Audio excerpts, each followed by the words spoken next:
नमस्कार शेतकरी मित्रांनो, डीबी फार्मर फ्रेंड या युट्यूब चॅनलवर मी ज्ञानेश्वर काळे आपलं सगळ्यांचं सहर्ष स्वागत करतोय। आज आपण थोडा वेगळा विषय घेऊया। शेतीला जे आपण रासायनिक खत वापरतो त्याला सबसिडी किती असते आणि कुठलं खत त्याला किती सबसिडी गव्हर्नमेंट देतं आणि हे जे खत आहे सगळे इम्पोर्ट केले जातात आणि सबसिडी जे ते कंपनीला दिले जातात। आम्ही भरपूर वेळेस व्हिडिओ जे असतात ते शॉर्ट मध्ये अपलोड केले होते इंस्टाग्रामला, फेसबुकला आणि युट्यूबला। त्यावेळेस शेतकरी म्हणतात ही सबसिडी कोणाला जाते, तर ही सबसिडी जी ते कंपनीला दिली जाते। कारण की हे जे खत असतात हे इम्पोर्ट केल्यानंतर याची जी किंमत असते खूप महाग असते, पण शेतकऱ्याला मुबलक प्रमाणात खत उपलब्ध व्हावे म्हणून गव्हर्नमेंट ती सबसिडी कंपन्यांना पेड करत असते।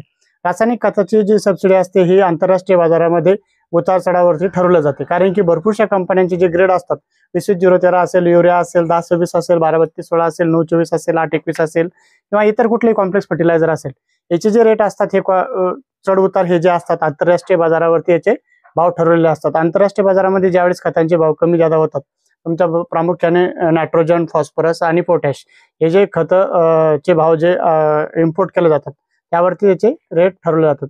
प्रामुख्याने जे पोटॅश आपण 99.99% इम्पोर्ट केलं जातं। पोटॅश बाहेर देशातूनच आपण इम्पोर्ट करतो आणि पोटॅशवरतीच कॉम्प्लेक्स फर्टिलायझरचा खरं तर खेळ हा ठरलेला असतो। प्रामुख्याने 1846 आपल्या काही भागामध्ये मोठ्या प्रमाणात वापरला जातात, म्हणजेच डीएपी।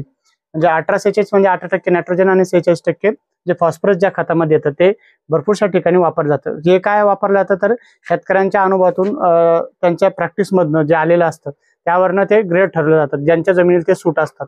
कारण की आजपर्यंतही आपल्या शेतकरी जो आहे तो फक्त 10 ते 20% शेतकरी वर्ग हा माती परीक्षण केला जातं। बाकी शेतकरी जे ते माती परीक्षण करत नाही, त्यामुळे खत कुठलं वापरायचं हे ते ठरवतात। कसं तर ते जे पहिल्यापासून जे वापरत आलेले त्यावरच ते म्हणतात की आपल्या जमिनीला हे खत सूट होतं तर आपल्याला हेच घ्यायचं। जास्त डार्क जमीन असेल, काळपोटी जमीन असेल तर तिथं पोटॅशची मात्रा कमी असते, तर अशा वेळेस पोटॅशयुक्त खत ते जास्त प्रमाणात सोडलं जातं। पण तिथंच जर कधी भुरमट आणि हलकी जमीन, मध्यम स्वरूपाची जमीन असेल तिथं 20-20-0-13 वापरलं जातं। पहिल्यांदा 20-20-0 यायचं, पण आता नवीन कोरोमंडलने त्याच्यामध्ये इन्व्हेन्शन करून पहिल्यांदाच कोरोमंडलने सल्फरयुक्त खत त्यामध्ये आणलं होतं। 20-20-0-13 म्हणजे 20% नायट्रोजन, 20% फॉस्फरस, 0% पोटॅश आणि 13% सल्फरिक कोटिंग करून ते खत आणलं होतं आणि त्याचे रिझल्ट इतके सुंदर आले। त्यानंतर भरपूरशा कंपन्यांनी कॉम्प्लेक्स फर्टिलायझर मध्ये 20-20-0-13 चे ग्रेड चालू केले। पहिल्यांदा जे होते तुम्ही जर कधी विचारलं तुम्हाला नाही, पण जे एक 5-10 वर्षापूर्वी 20-20-0 नुसतं येत होतं, त्यानंतर सल्फर युक्त जे आलं त्याचे रिझल्ट अतिशय सुंदर यायला लागले आणि कमी पैशामध्ये हे जे ते खत शेतकऱ्यांना उपलब्ध झालं। त्याच्यामुळे जे 20-20-0-13 खूप लवकर नावलौकिक झालं आणि शेतकरी मोठ्या प्रमाणात ते वापरतात। तर आज आपण काही ग्रेडचे थोडक्यात माहिती जाणून घेणार तर सबसिडी किती असतात। आता तुम्ही माझ्यासोबत बघितलं, आता माझ्यासोबत हे जे 8-21-21 हे स्पेशल फर्टिलायझर 40 किलोचीच बॅग आहे। याची ऍक्च्युअल कॉस्ट म्हणजे जी ऍक्च्युअल किंमत जी 2248.36 पैसे पर बॅग असते। गव्हर्नमेंट याला सबसिडी किती देतं तर 448.36 पैसे पर बॅग देतं आणि ही जी किंमत आहे शेतकऱ्याला 1800 रुपयामध्ये ही बॅग शेतकऱ्यांना कंपनी विकते किंवा दुकानदार विकतात। यामध्ये शेतकऱ्याला म्हणजे गव्हर्नमेंट एका बॅग म्हणजे 448 रुपये सबसिडी 8-21-21 मागे देतं। भरपूरशा खतामध्ये वेगवेगळे असतात। आता तुम्ही तेच बघितलं, आता माझ्यासोबत हे जे खत आहे हे कोरोमंडलचं खत आहे 20-20-0-13। आपण याची ऍक्च्युअल कॉस्ट जर कधी बघितली तर 2049 रुपये 65 पैसे आहे आणि याला गव्हर्नमेंट सबसिडी याच्यावर लिहिलेलं आहे। तुम्ही जर कधी बॅग घेत असाल तर पुढच्या वेळेस नक्की बघा, subsidy by government of India 749.65 पैसे बॅग प्रति बॅग कंपनी ला गव्हर्नमेंट ही सबसिडी देत असतात आणि याची जी प्राइस आहे 1300 रुपयाची याची प्राइस आहे। आणि याच्या जर कधी याच्यावर लिहिलेलं पण असतं युनिट पर सेल म्हणजे 26 रुपये प्रति किलो हे शेतकऱ्यांना जातं। पण जर कधी सबसिडी नाही दिली गव्हर्नमेंटना तर 2049 ला 20-20-0-13 तुम्हाला मिळेल। त्यामुळे गव्हर्नमेंट शेतकऱ्यांना कमी भावामध्ये खत उपलब्ध होण्यासाठी सबसिडी दिली जाते। भरपूर शेतकरी म्हणून की गव्हर्नमेंट काही उपकार करत नाही, सबसिडी देत आहे तर आपल्याकडनं भरपूर टॅक्स वसूल केला जातो, तर आपल्याला राजकारणाचा भाग वगळाच आहे। पण हे जे खत इम्पोर्ट करताना एवढा खर्च येतो ऍज पर तसं त्यांनी लिहिलेलं असतं। आता तेच जर कधी आपण माझ्यासोबत बघितलं, आता 20-20-0-13 महादनची ही जी बॅग आहे, आता इथं सबसिडी वाढली, कंपनी वाईज वेगवेगळं असतं। आपण कधी बघितलं तर 2149.65 रुपये ऍक्च्युअलीची किंमत आहे आणि याला सबसिडी गव्हर्नमेंट किती देते 701.65 रुपये प्रति बॅग। पण याची एमआरपी वाढलेली 1400 रुपये याची एमआरपी। आता नवीन एमआरपी 1450 झालेली। आपण सांगितल्याप्रमाणे आंतरराष्ट्रीय बाजारामध्ये जसे भाव उतार चढ होतात त्याप्रमाणेच ह्या सबसिड्या ठरवल्या असतात। तर आपण बघितलं तर वेगवेगळे प्रकारचे इथं खत आमच्याकडे आहे। सगळ्या सबसिड्या आज सांगणं शक्य नाहीये, पण आम्ही तुम्हाला एखाद्या वेळेस पूर्ण ज्या सबसिड्या असतात त्या दाखवण्याचा पूर्ण प्रयत्न करू, जेवढ्या सबसिड्या असतात त्यांना।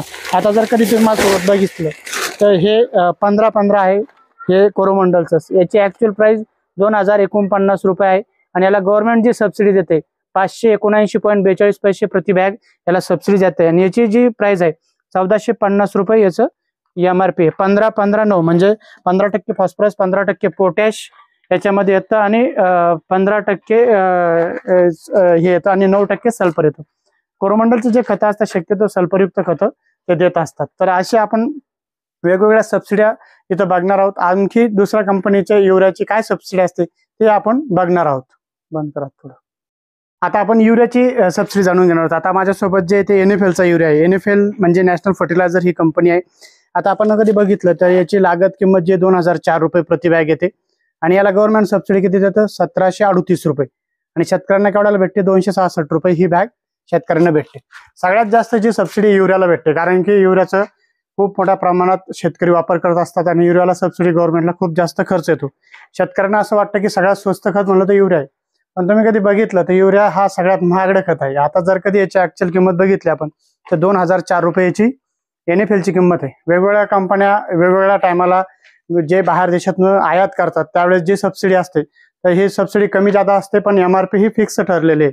266 रुपये 50 पैसे हा युरियाची सरकारने किंमत ठरवून दिलेली आहे आणि त्या किमतीत शेतकऱ्यांना युरिया हा दिला जातो। आता आपण जर कधी बघितलं तर माझ्याकडे आता हा जय किसानचा हा युरिया आहे। आता तिथं जर कधी तुम्ही बघितलं तर 2000 रुपये किंमत होती, आता याची किती किंमत आली आहे 1869 रुपये प्रति बॅग आणि सरकार याला सबसिडी किती देते 1602 रुपये प्रति बॅग आणि याची MRP तेच आहे 266 रुपये 50 ग्रॅम आणि 5.92 पैसे प्रति किलो हा युरिया जातो।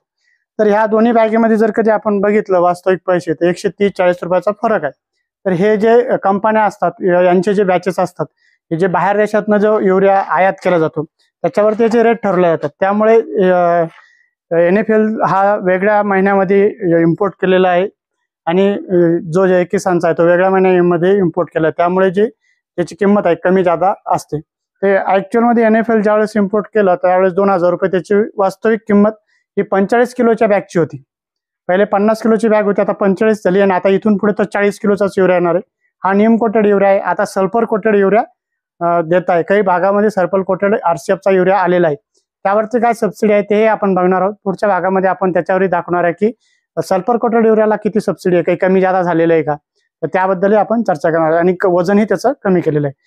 युरियाचं वजन प्रामुख्याने कमी करण्याचा हाच येतोय की शेतकऱ्यांनी युरियाचा वापर कमी करावा, हा गव्हर्नमेंटचा शुद्ध येतोय आणि तो शेतकऱ्यांच्या फायद्यासाठी आहे।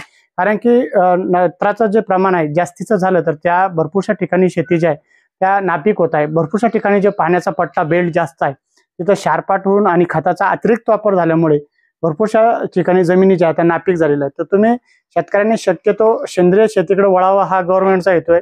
सेंद्रिय शेतीला सबसिडी भरपूर मोठ्या प्रमाणात देतात, त्यामध्ये टाटाचं जिओग्रीन आहे, बाकी भरपूरशा कंपन्यांचे असे खत येतात। ॲग्रिसर्चचं जे खत येतं ते मशरूम पासून वेस्टेज पासून बनवलं असतं, त्याचेही चांगले रिझल्ट येतात। मागच्या वर्षी जे अद्रक लावली होती आम्हाला शेणखत भेटलं नाही, आम्ही टाटाच्या जिओग्रीनच्या 20 बॅगी वापरल्या होत्या पर एकराला 20 बॅगी। तर आमचं एक 1.25 एकरचं क्षेत्र होतं, 30 बॅगी आम्ही वापरलं होतं, आम्हाला तिथं चांगलं उत्पन्न आलं। जे अद्रकचं उत्पन्न म्हणजे काळपोटी जमीन असतानाही त्या पटीने 165 ते 70 क्विंटल पर्यंत उतारा आला। मुरमाड जमिनीमध्ये उतारा खूप जास्त येतो, पण काळपोटी जमिनीमध्ये अद्रक ही नाहीये। पण आम्ही त्यावेळेस जिओग्रीन वापरलं, जमीन भुसभुशीत झाली, पाण्याचा निचरा व्यवस्थित झाला, फंगल इन्फेक्शन पासून तिथेही वाचला गेला। आता आपण मुद्दा रासायनिक खताचाच आपला आहे। आपण रासायनिक खतं वापरताना फक्त अतिरिक्त रासायनिक खताचा वापर न करता कमी प्रमाणात केला गेला पाहिजेत आणि शक्यतो जेवढं तुम्हाला वाचवलं जाईल तेवढं तुम्ही रासायनिक खतापासून दूर राहायला पाहिजेत।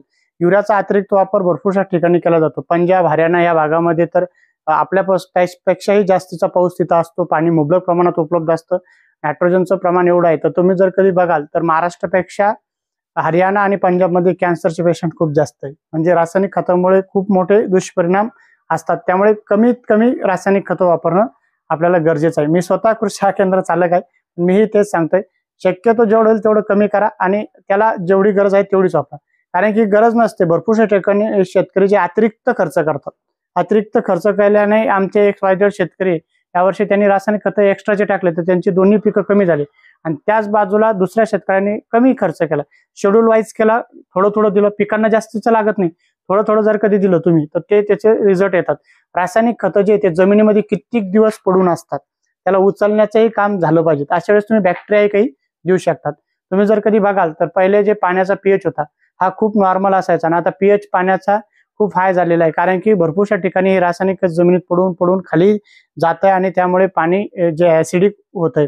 तर तुम्ही रासायनिक खताचा जर कधी वापर कमी केला तर येणाऱ्या पिढीला शेती चांगली सुवर्ण काळ आणून देईल, हे नक्कीच माझं मत आहे. कारण की येणाऱ्या काळामध्ये शेतीलाच महत्व असणार आहे. शेती म्हणजे हा शेती असं म्हणणार नाही कोणी, आणि शेतकरी हा व्यवसाय करतो कुठला, तर शेतीचा व्यवसाय करतो, हा नक्की तो मानानं सांगेल. तुम्हाला जर कधी आमचा हा व्हिडिओ आवडला तर व्हिडिओला शेअर आणि फॉलो करायला विसरू नका. धन्यवाद शेतकरी मित्रांनो.